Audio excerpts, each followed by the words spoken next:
Soyons rassemblés muri kuno muhingamo reka twitege dukorane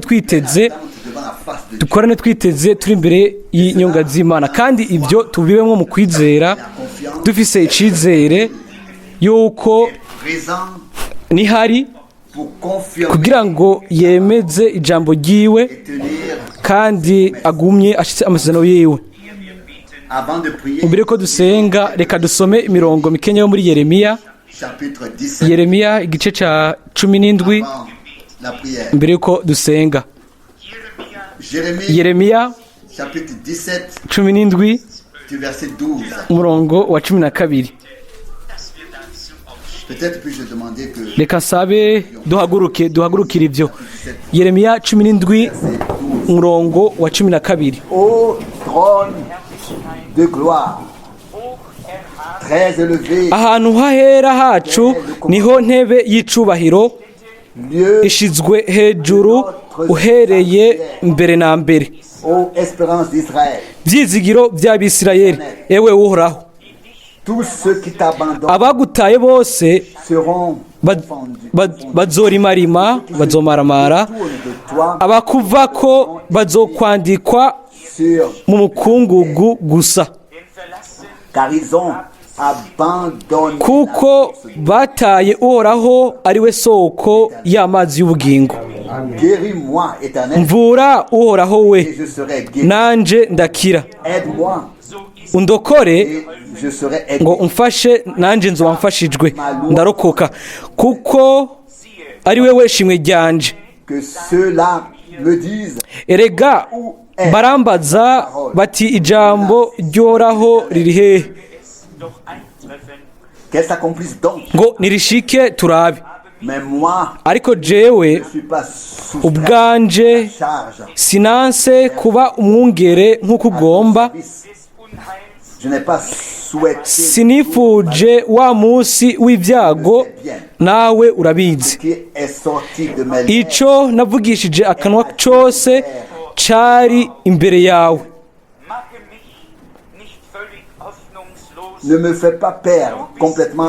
Ntumbere ikinca ivutu, ni wewe buhungiro bwanje ku munsi w'ibyago. Que mes persécuteurs Abampiga nibamaramare, ariko jeho noye kumaramara. encouragés Nibacike ivutu, par moi. ariko jeho noye kuricika. Fais venir sur eux le jour Ubashitse ko wa munsi w'ibyago par une double. ubageseze umurengera. Faisons silence pour prier. Reka duceceke dusenge. Père céleste, Data uri mu ijuru, ensemble nous venons twese hamwe turaje devant ta. imbere y'inyonga zawe zera, o Mana, Et cela, kandi ibyo foi, tuje mu kwizera dans le nom, mu izina rirengeye ayandi mazina yose, dans le nom mu izina de notre Seigneur ry'umwami wacu n'umukiza wacu dukunda, Jésus-Christ. Yesu Kristo. Kandi turagusaba ngo ukubaho ube hano n'umugisha wawe. Nous te demandons Turagusaba uburongozi ton Saint-Esprit. bwa mpwemu wawe yera, utange ubuntu bwo kuvuga n'ubuntu bwo kumviriza, kumva. Ushire kure yacu impwemu yose itari y'Imana, Que tu puisses rompre ushobore kuheraheza tout ce qui est banni. ibintu byose bitabereye, uvunagure umuvumo wose, Guérir ukize ingwara zose, ukize abanyabyaha, wishure hagati muri twebwe nka wa wundi ejo ahise uyu munsi, nka wa wundi ibihe byose. Ushobore par ta parfaite biciye ku ijambo ryawe ritunganye, ushobore gukora muri twebwe ukwizera gutunganye ku bw'ubuntu. nous plaçons nous-mêmes et ce Twishize ubwacu na kino gikorwa c'Imana, kandi sous la couverture nibiza gucamwo byose munsi y'amaraso y'umagazi w'intama. Turagusaba mwami kugira ngo porter la victoire utware intsinzi kandi wigaragaze mu bushobozi bwawe n'ubwiza bwawe. en grâce ndagushimira kuba wakoze ku mubiri wanje, ko wagiriye neza n'umutima wanje. Ndagushimira ku bw'ibyo. Bene data bose na bashiki banje basubirane intege kandi bamenye yuko uri muzima, kandi yuko uri umwizigirwa ku ijambo ryawe, kandi yuko wigaragariza abo bashira ibyizigiro byabo muri wewe. Ndagushimira kuri ibyo byose mu izina rya Yesu, amen. Turicara.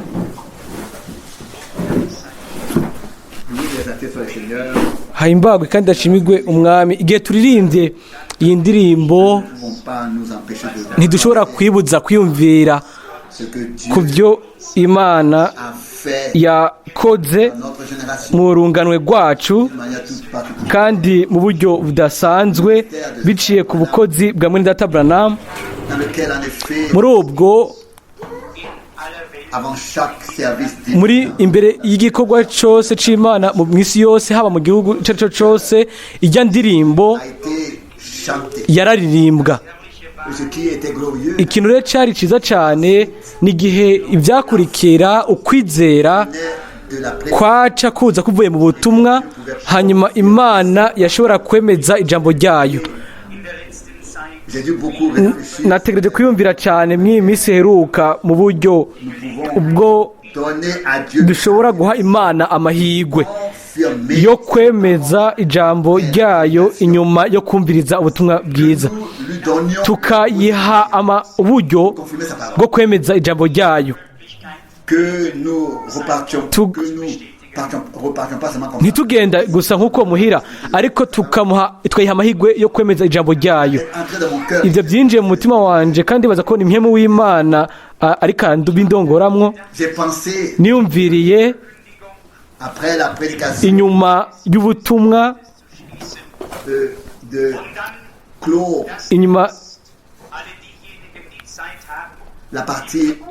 y'ubutumwa, igice cyari mu gikorwa cy'Imana, hanyuma ibisigaye abafise umwanya wo gusenga, abafise indwara, abafise ibibazo bashobora kuguma hano kugira ngo dushobore guca mu mirongo dusengere abagwayi. Jewe ndongowe uko kuntu nyene, atari ibintu byo kuzana gukina ibikino havugirwa ubutumwa, ariko umuntu akamanuka agasengera nabo, agasengana nabo bafite icyo cyifuzo. Kandi ndemezwa yuko Imana izokwemeza ijambo ryayo, kandi izogumya amasezerano yayo. Narindiriye igihe kirekire kugira ngo menye imbere muri jewe ibitegerezwa gukorwa n'ingene ibyo bintu bitegerezwa gukoreka. Ntibihagije no kumenya yuko igikorwa cyo gusengera abagwaye cyatanzwe, nagihawe, ariko birakwiye yuko tumenya uburyo bwiza, mbega ibyo bintu bitegerezwa gukorwa gute. Aho rero umuntu wese arongorwa ugutandukanye n'ukundi, ariko jewe nk'ibitangura shaka yuko umwami aba ari we wenyene yubahwa, agahabwa icubahiro n'ibintu byose Imana ikora. Kandi igihe twashikira umwanya aho kijya kirere c'ukwizera, icuka c'ukwizera cyatushitseko, hanyuma ho ntitwari tugikeneye gusunika ibyo ari byo byose, ariko twumva dutwagwa muko kwizera kuzima musi tuko twumva ubutumwa. Aho rero ibintu byose biba bishoboka ku muntu wese yizera, ariko nimba dutegerezwa gusubira gufasha, nuko mu buryo ubuca nk'ubundi ntibyari bihagije kugira ngo bidushikane aho Imana ishobora kwemeza ijambo ryayo. Murabizi, hariho ikintu cy'ubushobozi mu bukozi bwa Mwene Data Branham. Umwami yari yamuhaye impano idasanzwe yo kubaka ukwizera kw'abumva inyuma y'ubutumwa, akababwira ibintu biciye mu guhishurirwa iyo baba bavuye abo bari n'indwara baba bafise. Iyo mpano nyene rero yo guhishurirwa ukw'Imana, iyo niyo yakizana byihuse ubwo nyene ukwizera kwabo baba baje gusengerwa, byace bibashikana ku gace ko hejuru, agasongero aho ibintu byose byaba bishoboka. Ariko aho niho mwene data Branham yaciye avuga iri jambo, aravuga ngo Imana yampaye iyi mpano kubera yuko sinari nshoboye biciye mu butumwa bwiza kuzana abantu ku byo aho ukwizera gushobora gushikira ubu burebure.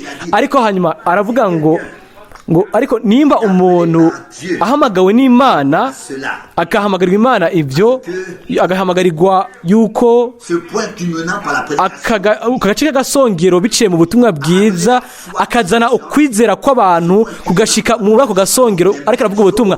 Ibyo bintu nyene rero birashoboka, kandi bya bintu nyene birashobora gushika.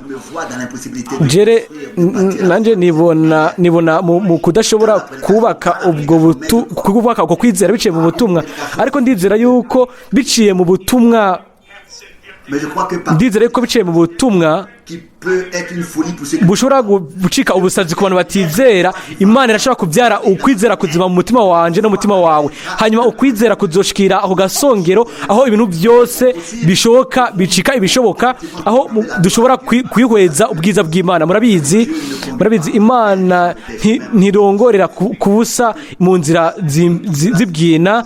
Ico bisigura ico mu buzima bwanje nta muntu umwe ashobora kubitahura kiretse yacishijwe muri izo nzira zisa nk'uko. Ariko ndashimira cyane Umwami n'umutima wanje wose, kandi ndipfuza gusa yuko aduhezagira twese hamwe, kandi hamwe natwe twese nabo bose bakunze guseruka kwiwe, abo bizeye ubutumwa bwiwe, abo bamukurikira ahantu hose arongorera muri uwo mwanya muri kino gihe.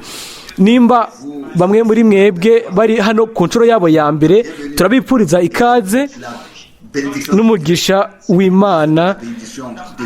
Turabipfuriza umugisha w'Imana n'umutima wacu wose, nabo bose bazokumviriza ubu butumwa, haba muri Suisse, muri Autriche, canke muri leta yo mu Burayi federale yo mu Burayi bw'ubuseruko. ahariho hose Imana ibahezagire bose. Imana ihezagire abo bose bariko bumviriza ijambo ryayo, hanyuma ize ihure nabo, ibahe guhura nabo. Nashaka kandi kuvuga ku ncamake ivyumviro bike kuri ino jambo ryo muri Yeremiya, hanyuma turaza mu isano rishasha.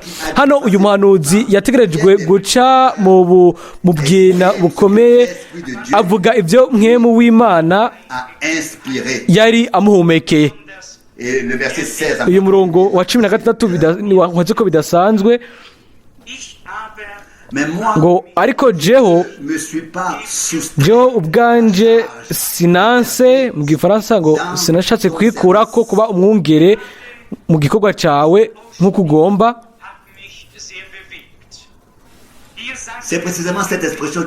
Iyi mvugo nyene niyo yankoze ko cyane. Umuhanuzi ntavuze ngo mu gikorwa canje, ariko abwira Imana ngo mu gikorwa cawe. Mu Kirundi nta birimwo. Imana mu shengero ishirayo abahanuzi, abavugabutumwa, abigisha, abungere.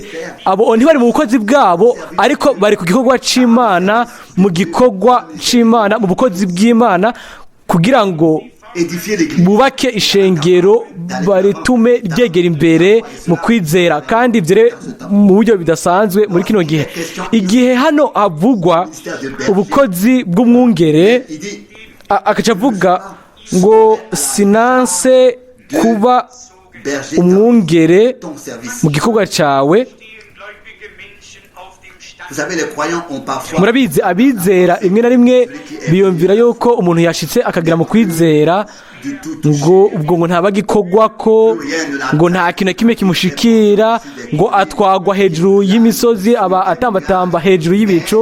Ariko iyo twitegereje ibigeragezo, ibintu byaba bikikije inzira z'ibwina abantu b'Imana bacamwo, et du peuple de Dieu. n'ubwoko bw'Imana. Imana yagerageza ukwizera kwabo igihe baba bariko baraca mu bwo bwina. Et le prophète Kandi umuhanuzi Yeremiya nawe yategerezwa, donc a lu cette histoire. umuntu wese yasomye iyi nkuru canke Il s'agissait Yeremiya arazi ibyo ari byo, à même yuko mbere uyu yanavumye umunsi né. yavukiyeko. C'est ce que nous lisons Ibyo nibyo dusoma au chapitre mu 20. gice ca 20 ku murongo wa 14 haranditswe hano. Jérémie 14, Yeremiya Jérémie 20. Yeremiya 20 umurongo wa 14, umunsi navukiyemwo uravumwe, Où ma mère ngo umunsi mama yambyariye ko ntube ucitwa uw'amahirwe. Bleibe ungesegnet. bénie. Verflucht sei der Mann, der meinem Vater Maudit soit l'homme qui a Aravumwe umuntu yazaniye inkuru data un enfant, ati un fils. ubyaye umwana w'umuhungu bikamunezereza cyane. Qu'il en soit de cet homme comme des villes que Uwo muntu nabe nka bya bisagara uhoraho yasanganguye pitié. atakagongwe. Qu'il entende des cris de détresse. Niyumve amaborogo mu gitondo n'akaruru mu gifaransa k'intambara ku murango, Pas fait mourir kuko atanyishe maternelle. nkiri mu nda ya mama, Ma mère serait devenue mon niko mama yombereye imva porté, m'aurait porté sans cesse. akazokwama Pourquoi akuriho. donc suis-je sorti du sein maternel? Niki cankuye mu nda ngo nze mbone ubutame n'umubabaro, Et le déchirement iminsi yanje nkayimara mu bitetego.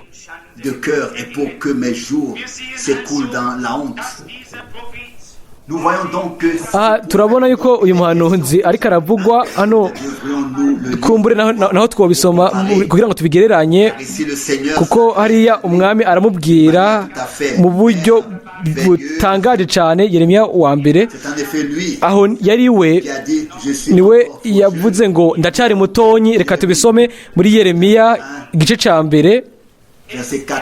umurongo wa 4. La parole de l'Éternel me fut adressée en ces termes. Jérémie 1 verset 4. Yeremiya 1 umurongo wa 4.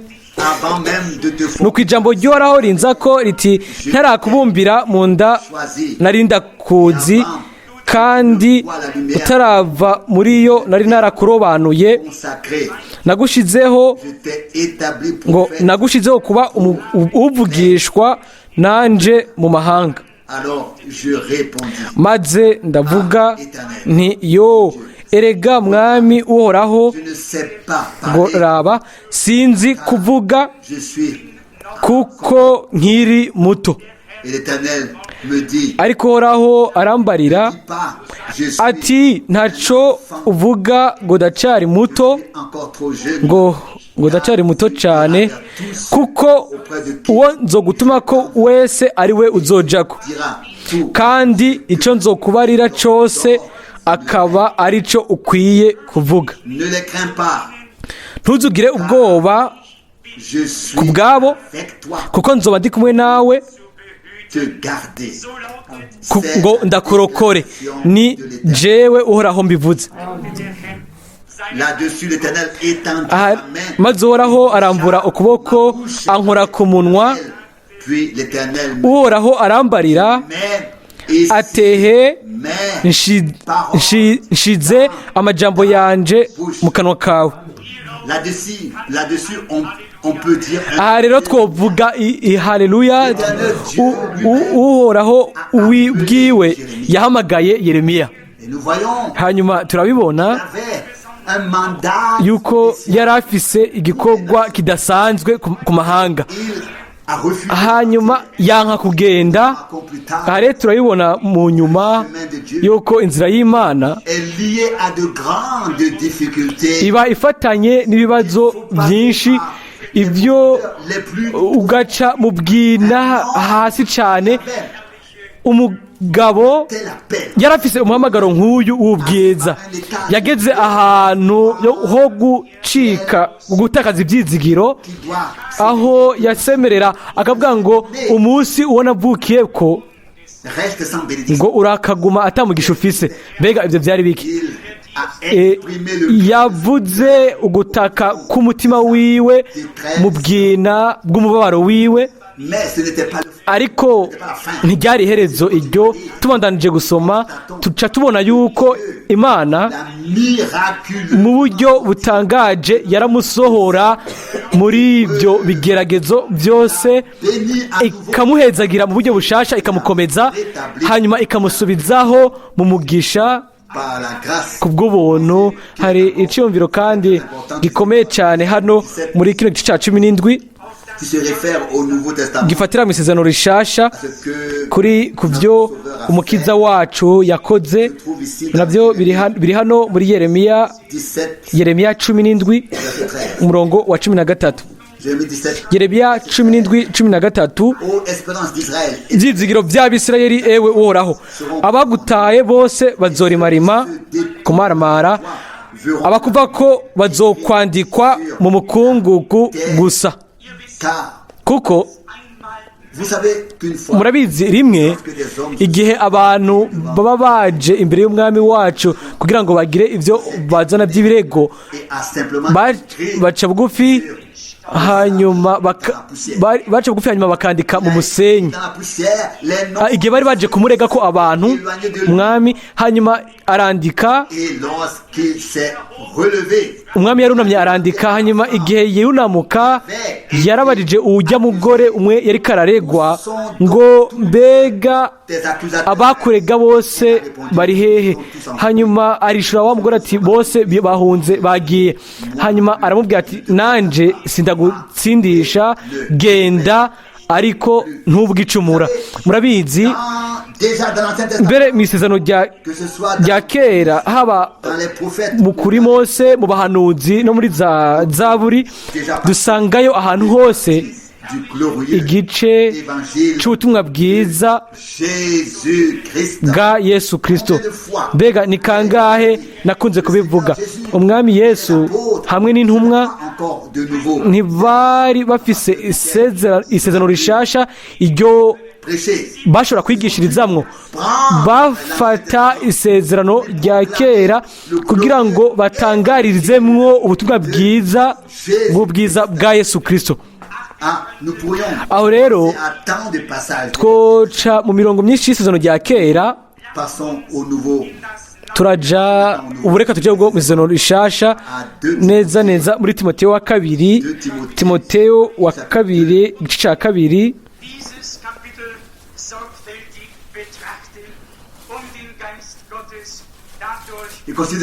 Reka twikweze hano kino gice twitonze cyane kugira ngo tureke mwe mu Imana avugisha imitima yacu biciye hano. Timoteyo wa kabiri dutere ku murongo w'7. Umenye ibyo mvuze, ngo umenye ibyo ndiko ndavuga icyo bisigura, kuko umwami wacu azoguha ubwenge muri byose. Duhagarare gato kuri uno murongo. Intumwa ivuze mu gice cyayo biciye kuri mwemu, ibwiye uwo bakorana wa kiriya gihe yari Timoteyo, uyu munsi iri jambo ribwirwa wewe kandi ribwirwa jewe. Hano aratubwiye ngo dufate amajambo, ibyiyumviro, hanyuma acavuga iri jambo hano ngo kuko umwami wacu azoguha, ngo umwami mu bintu byose azoguha ibyo ari byo byose, si mu bintu bimwe gusa, mu bintu bimwe uri kuracamwo, ariko si mu bintu bimwe, ariko umwami azoguha ugutahura neza mu bintu byose. Kuri abo bakurikira by'ukuri umwami, nta kintu na kimwe gishika cyasizwe ku ruhande. Muri icyo umwami ku bw'ubuntu atoduha ubwenge, atoduha ugutahura neza mu mwanya ukwiye. Reka tubandanye gusoma ku murongo w'10. Nico gituma ni gutahura ijambo ryiwe mu buryo bwiza mu byo tuba turimo. Umurongo w'icumi, nico gituma nihanganira byose kubw'abatoranijwe kugira ngo nabo baronke agakiza kari muri Kristo Yesu gafatanije n'ubwiza budashira. Paulo ntiyabwiye abahamagawe, ntiyahindukiriye abahamagaye we, yabwiye abatoranijwe, yahindukiriye abatoranijwe. Yafata yuko ubukozi bwiwe bwabwira abatoranijwe abo Imana yari yaratoranirije imbere y'uko isi iremwa. Abo nibo bari bagenewe amabanga y'ibwina y'ijambo. Bari bafise ugushikira ahera cyane, bari bafise ugushikira ugutahura kw'ibyo Imana yariko iratanga kiriya gihe mu gihe cyabo. Uyu munsi iri jambo ribwirwa twebwe, kandi nico gituma ngo ndihanganira byose kubw'abatoranijwe, ngo nihanganira byose kubw'abatoranijwe. Ndabaza ikibazo, kubera iki mbega ubutumwa bw'igihe cy'erezo bwarungitswe? Mbega bwabwiye bande? Ni bande babwakira? Ni bande babwizera? Ninde yizera ijambo ryahishuwe ry'Imana? Mbega ntibijyanye, mbega saba gusa Imana yuguruye imitima, sabo ubwabo yikwegereye ko abo yabonye ikabakunda imbere y'uko isi iremwa, ikabahamagarira gusohoka ku bw'urukundo rwayo. Ni abo gusa abo gusa yakunze ubwa mbere nibo bashobora kuyikunda nabo mu rukundo rwayo rw'Imana. Ibisigaye nabyo ni ibintu byo ku munwa gusa, ni ibintu byo kwatura by'iminwa, ariko aho ubutumwa bw'Imana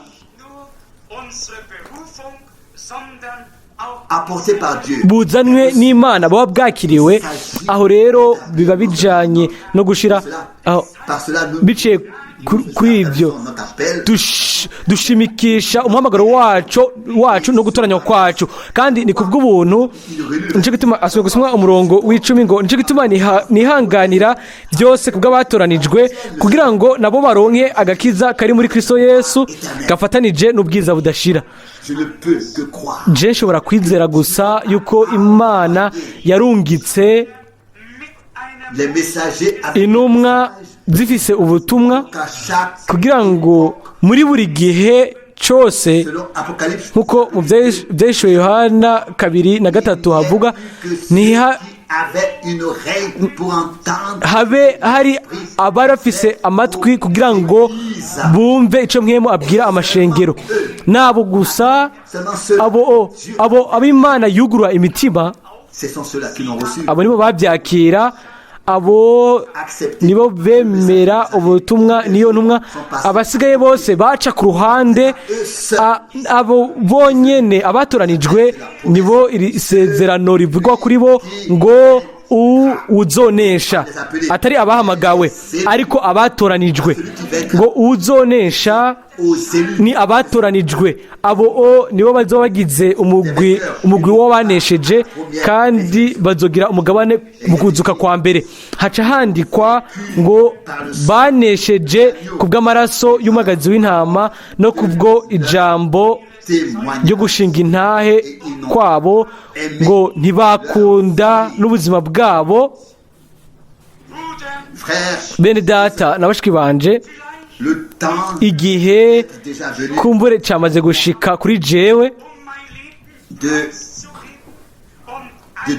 kugira ngo ntange ubuzima bwanje, ndabeke ibintu byose binshikeko, kugira ngo ntagire ikintu na kimwe gisigara mu byo noba ndi, kugira ngo Kristo ashobore gufata ishusho yiwe, umuntu ntaboneke, ntidusubire kunamura amaso turaba umuntu, ariko dushobore kumviriza kandi tubone Imana nk'uko ijambo ryo mu byanditswe rivuga. Mu butumwa bwiza bwa Yohana 17 ku musozi, Matayo 17, Pas Jean 17, c'est dans Matthieu 17. si muri Yohana 17 ni muri Matayo 17 ku musozi wo guhindurirwa ko ngo ntawugira uwundi babona kiretse Yesu gusa. Ntibari bakibona Mose na Eliya, babona uwo Mose na Eliya bavugishije gusa. Ni nako bikwiye komera kuri twebwe kwiherezo. Vous pouvez m'oublier, moi. Je murashaka kunyibagira, je muri Dr. Frank, murashaka kunyibagira, ariko mwibuke uraho, mwibuke n'ijambo yavuze.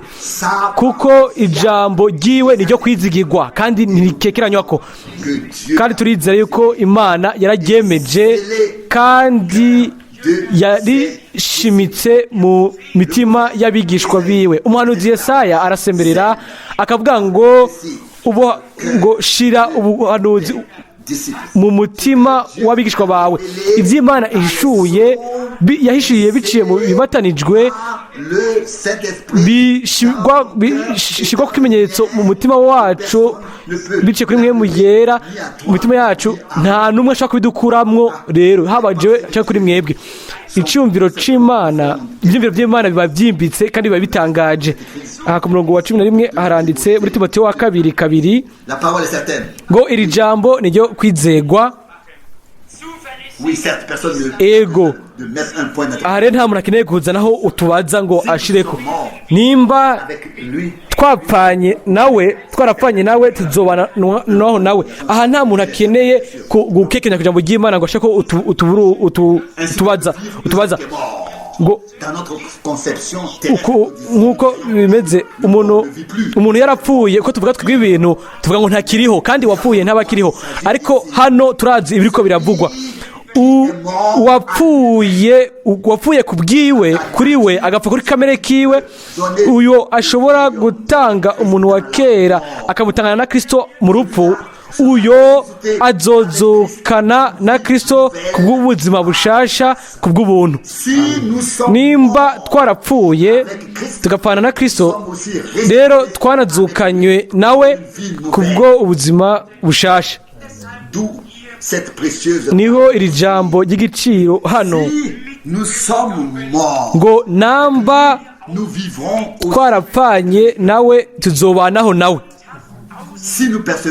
Nitwashishikara ngo namba twihangana tuzokwimana nawe, tuzoganzanya nawe.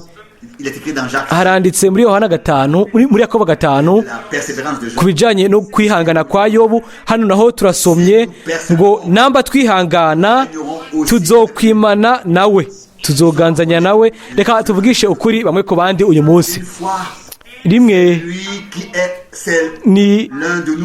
n'umwe muri twebwe abari hasi cyane, ahandi abari yundi. Mbese ko bimeze, turakeneye ubufatanye hagati muri twebwe kugira ngo dukomezanye, twubakane mu kwizera, kugira ngo duterane intege. Tutegereza kubyumvira ko rimwe na rimwe abantu bose basabagiye, badafise umuntu n'umwe bashobora kuvugisha. Abo barakora ku mutima wanje kandi babibwira umwami ingene biba ari byiza igihe uba ufise umuntu uwo ushobora kugira icizere, umushiki wiwe mwene data n'ubundi mwene data, hanyuma akamubwira ati ubu rero je numva ndi hasi cyane. Hanyuma uwundi mushiki wacu cyangwa mwene data akafise iyindi jambo ryo kumwubaka, ryo kumutera intege, kumuhumuriza.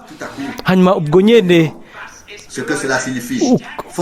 bikagira icyo bisigura ngo nimukomeze intege, amavi aregarega. Genda dico bisigura gukomeza amaboko acitse intege n'amavi acitse intege. Inyuma y'indwara yanje ndabizi icyo bisigura. Igihe narimba ku mavi yanje sengishobora gukoresha amaboko yanje nkuko ndabishaka. Ndabizi ingene umuntu aba ashima cyane igihe amavi yiwe asubiye gukomera, ibiganza byiwe bigasorana intege. Kandi ko niko Imana ishaka kudukoresha bamwe ku bandi kugira ngo ubufatanye bugume bwegeranye cyane bamwe ku bandi. Haravugwa hano kandi ngo nitwamwihakana nawe azotwikahakana. 12 nitwamwihakana nawe azotwihakana. 13 naho tutoba abizigirwa nawe we ahora ari umwizigirwa kuko adashobora guhindagurika. Iri ni ijambo ry'igitangaza. Harabaho igihe cyo gusanga umuntu atari umwizigirwa, Imana ku ruhande rwayo ntishobora guca ubwizigirwa bwayo, misi yose igumana isezerano ryayo iryo yakoranye hamwe n'abayo ku musaraba igorogota biciye kuri Yesu Kristo umwami wacu. Ariko Imana izoduha imitima y'abizigirwa, izoduha ubushishikara cyangwa kwihangana gushikamye kubw'ubuntu kugira ngo dushobore kugenda imbere mu kwizera. Turasoma umurongo wa 14 Timoteyo 2:14 dahagire turi wame ubibutsa ivyo bose ubihanikiririze mu nyonga z'Imana, ntibagwanire mu majambo kuko bitagira ikimazi bigwisha abumva gusa, ngo ntibazanwe mu mitongano yo ibijanye n'ijambo ngo byonona abumva. Iri ni jambo mwe yera yavuze biciye muri iyi ntumwa ikomeye yuko turi imbere y'Imana ntitube twinjizamwo na gato mu bintu by'imari, mu majambo amwamwe, mu bintu ataco bishobora kudushikanako, ahubwo ivyo bisambura abariko barumva, byonona abumva. Ariko byose tubisigire Imana, turindire igihe, hanyuma dushobore mu nyuma kubona ingene imiherezo Imana izobiha ivyo bintu bihari. Ico kintu kibagere murabizi hagati mu gihe umuntu ariko araye mace, mu gihe baruhutse ntashobora guhita avuga ibintu byo guherahereza muri mita hagati mu mukino, ariko ategeza kurindira iherezo kugira ngo avuge neza ibintu byose ko byari bimeze. Natwe dutegerezwa kuba dufise uko kwihangana ku byo Imana itaguhishuriye canke itampishuriye, bizoguma byijimye kuri wewe, byijimye no kuri jewe. Ibyo nshaka kugushirako nko kukwemeza canke ibyo ushaka kushirako nko kunyemeza, ibyo ni ibintu bizana gusa ibintu by'ubwenge byo mu mutwe. Ni mwemu w'Imana gusa niwe agenda agasesangura amabanga yimbitse y'Imana, hanyuma akayaduhishurira, agahishura jewe, akayagushira na wewe. Aho rero tuba abigishijwe n'Imana twebwe twese. Aho rero nta muntu numwe avuga ngo ego ngo nivyo ngo uriya ngo mwene data Frank ngo yigishije Zurich, ngo Horesi mwene data Frank yigishije. Oya, abari mwemu yera yigishije, yahinduye iryo jambo akarindura uguhishirwa kuzima umutima wawe kubw'ubuntu. Ntuzovuga ngo ibi rero ngo ni Meta Frank yabyigishije, kandi kuko ibyanditswe byarabivuga ngo ibintu nk'ibyo iyo bibaye bija gusambura abariko barumviza gusa. Reka dusome ku murongo wa 15, wame ugira umwete wo kwiha Imana nk'uwamaze kurama, umukozi atarinda guteterwa, aramiriza neza mu ijambo ry'ukuri, kuko ashikiriza neza ijambo ry'ukuri. Hari ubundi busobanuro buvuga kuko ashikiriza neza ijambo ry'ukuri canke aramiriza. Ibyo byose nivyo ubusobanuro bumwe uko bivuga canke ubundi byose biba ari byo, ngo ukugabura canke gushikiriza ijambo ry'Imana. Ibyo byose birakwiye. Naranditse agatabo gatonyi ubu kazoshigwa mu butumwa bukurikira. Ni bumwe mu butumwa bugoye bwo Mwene Data Abraham yatanze. Nashaka kubivuga imbere y'igihe. Ibintu byose mudashobora muri kino gihe kubitahura, ni mubireke, murindire yuko Imana ibihishura. Ariko mu gihe nariko ndiyumvira muri ivyo, umwami yaciye ampa ikigereranyo gitangaje cyane mu vyesho Yohana igice ca 5 hamwe n'ivyesho Yohana igice c'10. Muri ivyo bice bibiri havugwa igitabo kimwe, kandi Mwene Data Branham aceta ngo ni igitabo cyo gucungurwa kuko kirimwo amazina ya bariya batoranijwe imbere y'uko isi iremwa bagacungurirwa igorogota. Hanyuma umugambi wo gucungurwa wose warahishuwe biciye ku kugururwa kw'imatanijwe ndwi. Ariko mu byahishuwe Yohana 5 ico gitabo kiba kikimatanije, kirafatwa ubwa mbere, hanyuma ibimatanije bikamenagurwa, hanyuma kikugururwa, ibirimwo bikahishurwa. Hanyuma igihe Mwene Abraham avuze ahantu kanaka ngo igihe umwagazi ufashe ico gitabo ibihe biba biheze, birakwiye aho rero kwitonda cyane. Hanyuma ntuce wiyumvira ngo rindira gatonyi ngo guhera mu byinshi na 5 guhera aho ibi bibatanijwe ngo byuguruwe, guhera muri ico gihe ngo gihe cy'ubuntu ngo camaze kurangira. Oya, ntidushobora kwiyumvira nk'uko. Dutegerezwa gutahura yuko mu nyuma umwami we nk'umumarayika w'isezerano azofata ico gitabo cuguruye, hanyuma azomanuka ashire ikirenge ciwe ku isi, ikindi agishire ku mazi, hanyuma atarike ikiganza avuge ngo guhera ubu nta gihe kigihari. Ariko ivyo ntivyanditswe mu vyinshi Yohana 5 yuko atagiye kizoba kigihari. Ivyo vyanditswe mu vyinshi Yohana 10 yuko atagiye kizoba kigihari. Dutegerezwa rero kureka ibintu byose ahantu byandikiwe tukabisiga mu mvugo yabyo. Tutabikoze uko tuzovurunga gahunda y'Imana, kandi haramaze kuba abantu benshi babikora uko. Turazi ikintu kimwe, akajagari nta na rimwe nikava ku Mana. Ku Mana ho hazaho gahunda y'Imana nyene, hazaho ugutondekeshwa ibintu n'Imana mu vyanditswe vyera. Kandi babwira yuko si konda bikwiye, jewe ubwo nyine mu buryo bwihuse Mwemu yera arambwira ngo ugurura soma kino gice n'uyu murongo, hanyuma nanje ndugura gusa, hanyuma nkasoma nkaca mbona uko ibintu bigenda birafatana, nkabona imvugo yabyo. Iyo bagusa noshoboye kubitanga kuri bose, bene data bose n'abashiki banje bose, uko kuboneshezwa kw'Imana je ndabivuga gusa, ukubonesherezwa n'Imana igutanga. Ariko ndemezwa ko izobitanga. Ukwizera uko ishengero umugeni kuzokwinjira, bazokwinjira ku ntambwe imwe. Hanyuma Mwene Abraham yarabibonye, atangura kubona rero ingene uwo mugeni yatanguye kuzimira, hanyuma agarukanwa kw'iyo ntambwe yo kugenda ko. Hanyuma aho niho Mwemu yera yampamagariye kuraba, arantungira urutoke, arambwira ngo guheraho nzoza ndasobanura ubutumwa bwavuzwe inyuma yo gusohora kumenagurwa kw'imatanijwe. Imana izogarukana ishengero umugeni ku ntambwe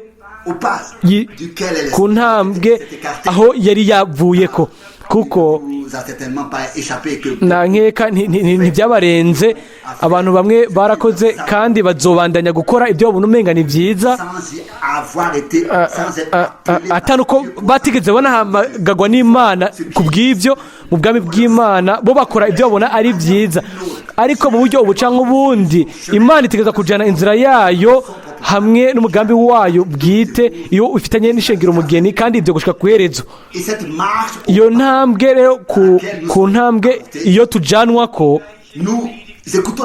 twumviriza bwa butumwa nyene, twinjiramwo muri ubwo nyene, tukabwimbikamwo cyane, tugasaba Imana kugira ngo itugire ubuntu, iduhe gutahura kugomba kwayo. Mu mwanya nyene turamurikirwa, tugashigwa mu bintu by'ibyina cyane, ibintu byari binyegejwe ubwa mbere, ariko biciye kuri Mwemu. Ivyo Mwene Abraham yaronse biciye guhishurirwa, turashobora natwe kuvyakira biciye kuri wa Mwemu yera nyene. Kandi ico ni ikintu gitangaje cyane.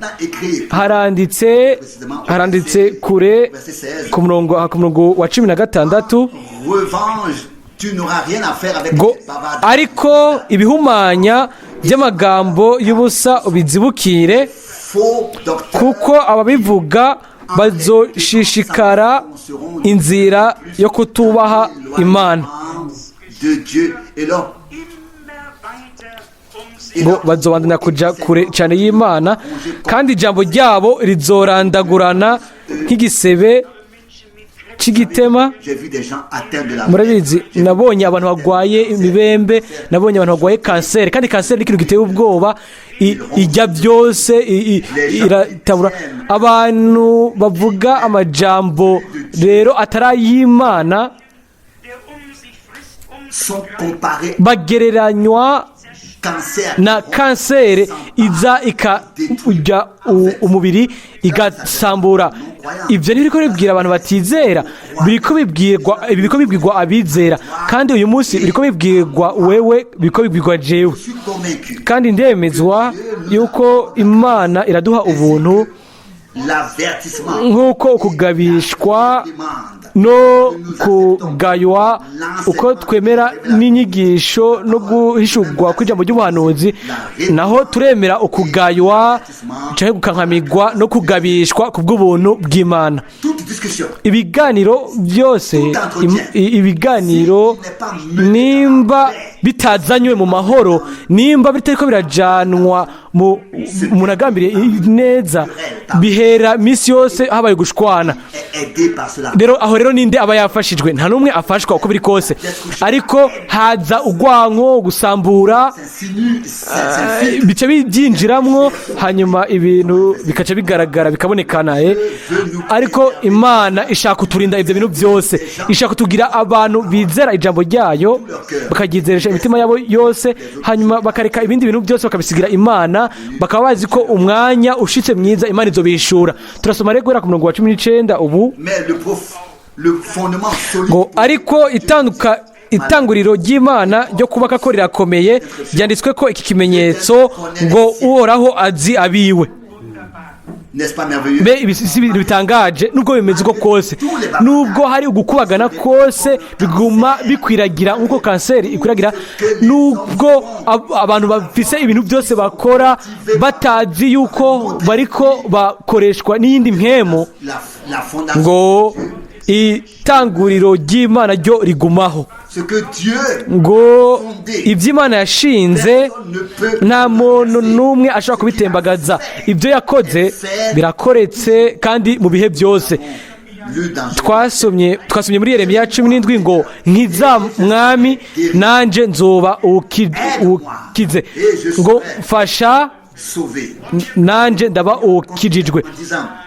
Twoshobora kubandanya gusoma tukavuga ngo mvugisha kandi uzoba umvugisha, mpishurira nanjye nzoba mpishuriwe. Turashobora kubandanya, kandi turabizi yuko ibintu byose twabihawe ku bw'ubuntu bw'Imana gusa. Ariko urufatiro rukomeye rwashinzwe n'Imana atari ko jena nashinze cyangwa we washinze, ariko urufatiro rw'inyubako Imana yashinze rugumaho, kandi ngo rufise iki kimenyetso ngo uhoraho arazi abiwe. Ndashobora ngaha kongera ko dufatiye ku butumwa bwiza bwa Yohana cyangwa mu byete bya Yohana, ngo kandi n'abiwe baramuzi. Murabizi, igihe muhuye hanyuma mugahura muri hafi, muramenyana mukahura, iyo akuzi nawe ucumumenya. Hariho rero ubugenzi, ubucuti, kandi mbere hari indirimbo turirimba ngo mbega inshuti dufise igwa neza, yumugwa neza, ingene umwami ashigwa hejuru, arazi abiwe, arakuzi nanje aranzi. Hanyuma hacavugwa ngo kandi ngo umuntu wese avuga izina ry'uhoraho ave mu kugabitanya.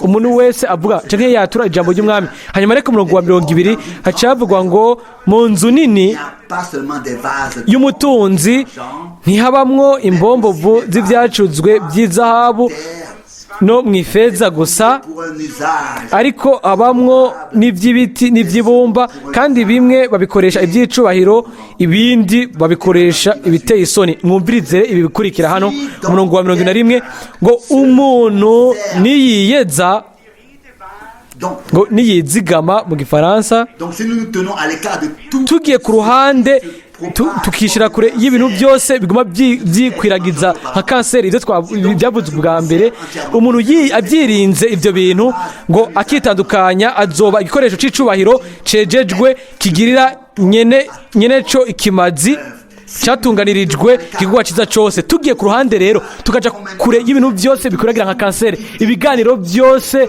bishikana ku bitongano hamwe n'ibintu byose bituma atabyamwa bigaragara. Aho rero tuba turi imbombovu, ibikoresho nk'uko byanditswe hano ngo nukunze gusubira kubisoma ngo umuntu niyiyeza akirinda ibyo bintu akitandukanya azoba igikoresho cy'icubahiro.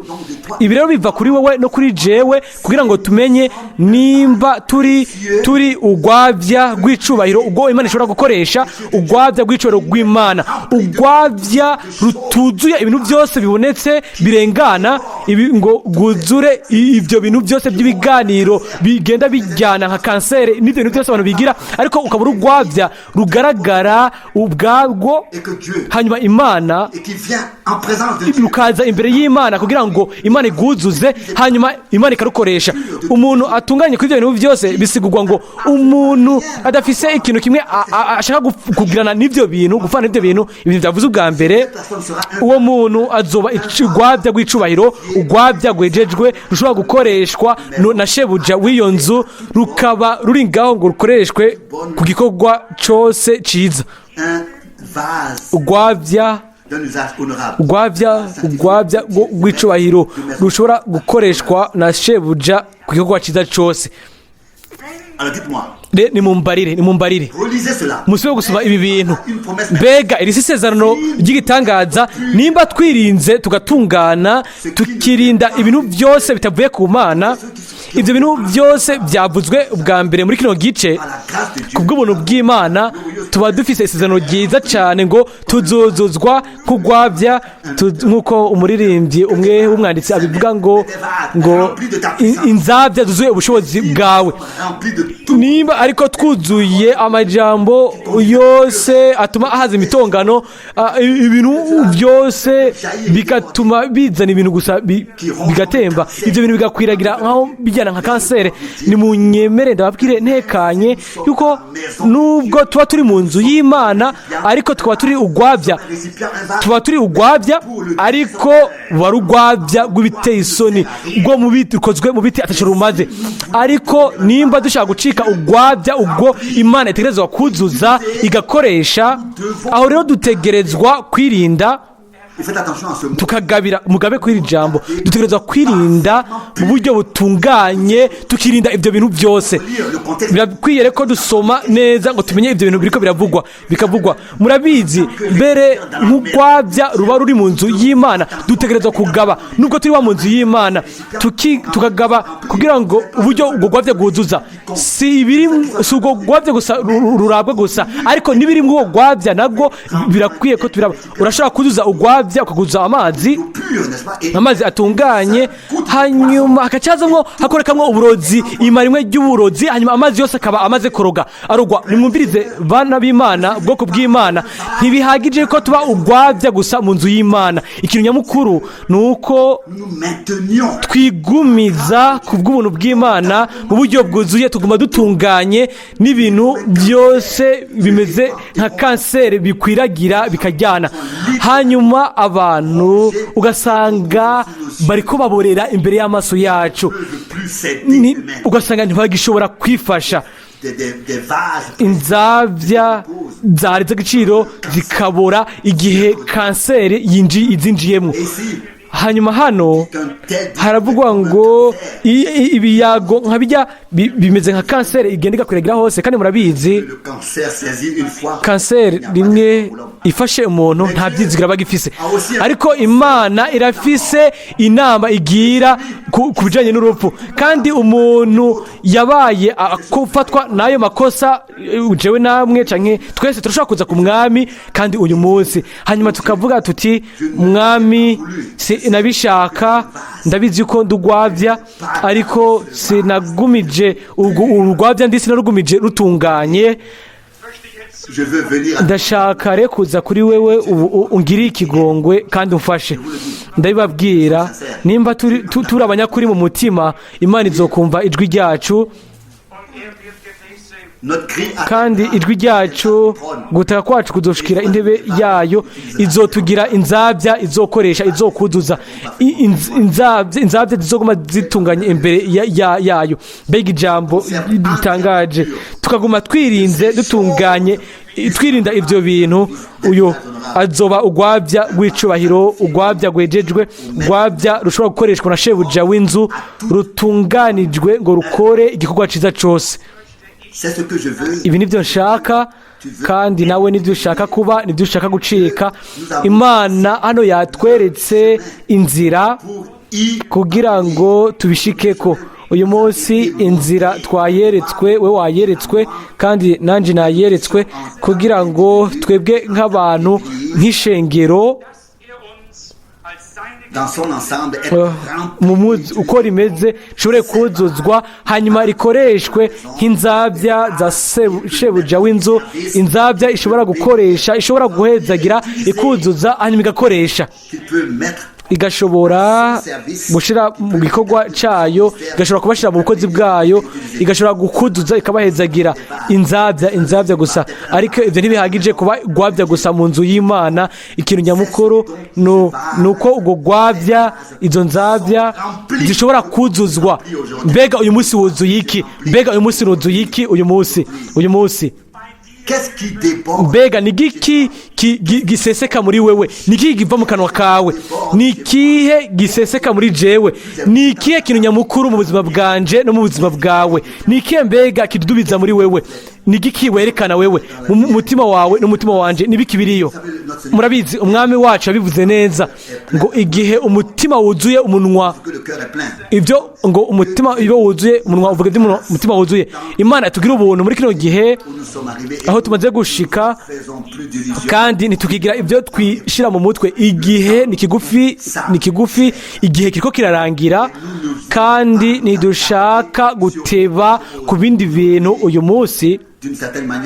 Mu buryo bumwe nariko ndibwira kuvuga ibindi bintu ku bijanye n'ubuhanuzi, ariko ayo kivuga c'indege nuguruye Bibiliya ndayisomye gusa, naciye nshikira kuri no jambo.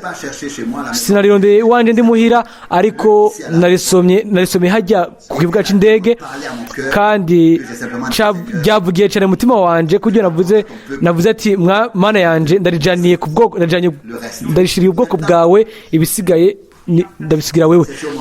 Ubu rero biri ku bitugu byanje, iri jambo narisomye, kandi ni icifuzo canje, kandi kibe icifuzo cacu n'isengesho ryacu. Ti Mana, ngumiza ntunganye, mpa ubuntu bwo kundeka nitunganye n'ibintu byose, mbe urwavya rw'icubahiro urushobora gukoreshwa byuzuye na wewe.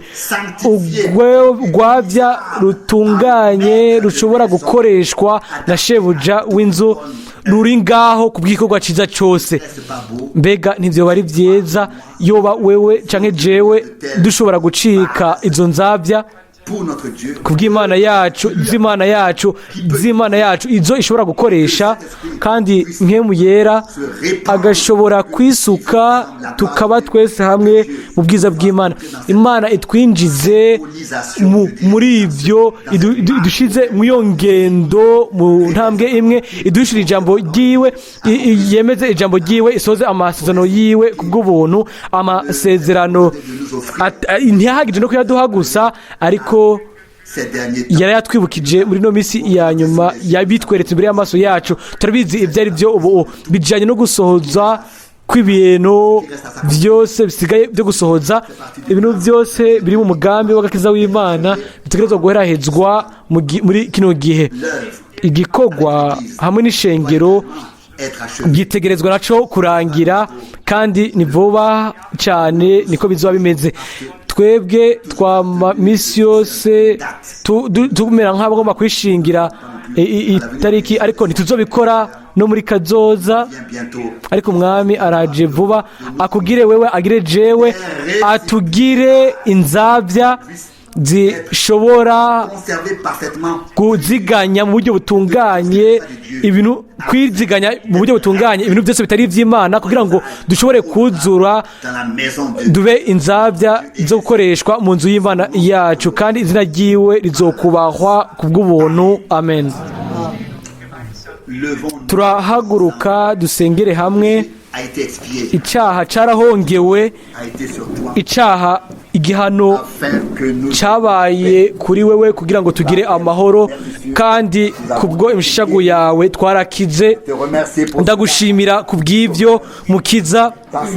Ubu rero ca mu mirongo yacu, mwami, turabanza tukibuka kuri abo bakeneye ikigongwe c'ivyaha byabo, kandi twifatanije nabo, kuko natwe tuza kuri wewe buri munsi, kandi turagusaba nk'uko wabyigishije muri data wa twese, ngo utubabarire nk'uko natwe tubabarira abandi. Turashaka ubu rero gusengera abo bose bashaka kugushikanira by'ukuri ubuzima bwabo, baronke ubushizi bw'amanga bw'ikigongwe c'ivyaha byabo, hamwe n'intahe ya mwemu, no gushinga intahe kwa mwemu yuko wabacunguye kandi wabahamagaye mu mazina yabo. Mana yizigirwa, uhishurire buri mutima uwo wavugishije, kandi nk'uko atankeka yuko wamenya amaraso yawe ku musaraba i Golgota nk'umwana w'Imana, uko niko n'ibyaha byabo byahongewe, kandi amakosa yabo yarababariwe. O Mana, ubwo ni ubutumwa bwiza bwa Yesu Kristo, umwana w'Imana. Ni ubutumwa bw'umunezero, ni inkuru nziza yuko umunyabyaha ntagikeneye gupfira mu cyaha ciwe, kuko Kristo yaramupfiriye. Ategerezwa ahubwo kuraba i Golgota, kandi umuntu mu kwizera abonye Yesu ku musaraba, arabye Yesu ku musaraba, uwo muntu akira k'uwo mwanya nyine. Ubu rero turasengera abo bose bemeye ikigongwe c'ivyaha byabo mu kwizera, ubahe ubushizi bw'amanga mu mitima yabo yuko ari igikorwa cyo gucungurwa cyamaze kurangira. Haleluya, kubw'izina ryawe ry'igitangaza kandi ryera, Mana yizigirwa. Dusenga muri ubwo buryo nyene kuri abo bose bafise ibyo bakeneye ku mubiri, bakeneye gukira indwara kw'imibiri yabo, bashobore nabo kuraramura amaso, barabe ku musaraba, babone umubiri wawe wajanjaguwe, babone ugushishagurwa kwawe wakubiswe, warajanjaguwe mu mubiri wawe, kugira ngo dushobore gukira indwara zacu n'ubumuga bwacu bw'umubiri. O Mwami yizigirwa, uduhe ugire igikorwa cyo gucungurwa kizima muri twebwe, kibonesherezwe mu buryo bwose. Mukiza, ndabigusaba, kandi abo bose mu mwemu yabo bafashwe kandi baguma babuzagizwa n'izindi mwemu, bamenye yuko Yesu Kristo yanesheje umugwanizi ukuzimu hamwe n'urupfu ku musaraba i Golgota. Mwami, uhishure intsinzi y'Igorogota uyu munsi hagati muri twebwe, ugaragaze iyo yigaragarize umuntu wese mu mwemu yiwe, mu bugingo bwiwe no mu mubiri wiwe, kubw'ubwiza n'icubero bw'izina ryawe. Wemeze ijambo ryawe n'ibimenyetso n'ibitangaza birikurikira ntirize rigaragara ariko rikore ico warirungikiye gukora. Uyu munsi turashaka kukubaha mu kwizera, uduhe uko kwizera gutunganye